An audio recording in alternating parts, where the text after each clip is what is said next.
Well, the renter would get 70% of the take, the landlord would take 23, and Century 21 would take 7%.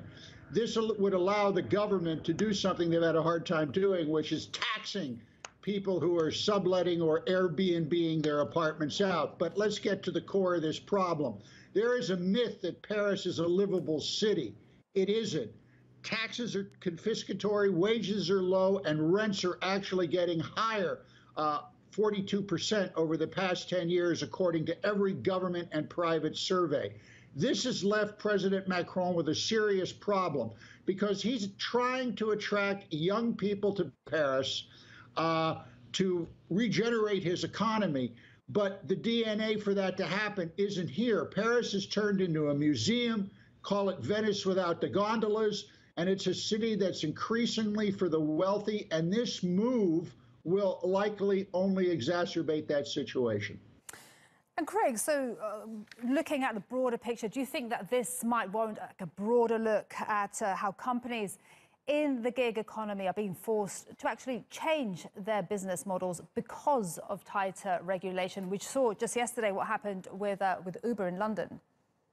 Sure. Well, I think in this instance, it's a situation of Airbnb trying to masquerade their model, their business model, with Century 21, which is, of course, a large global real estate outfit. As you said, renters here, or landlords here, don't allow people to sublet.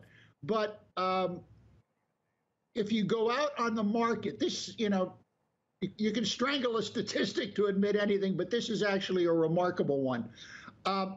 If a landlord puts his property on a website such as Century 21, these surveys have shown that the rent is 25% more than it should be according to various laws and regulations here.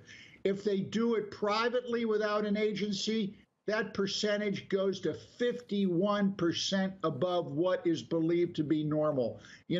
And they also talk, Robespierre, who ended up having his head cut off during the French Revolution, said property carries a moral responsibility. You hear that a lot here, but that the government and this new deal with Airbnb doesn't really follow through on that revolutionary slogan.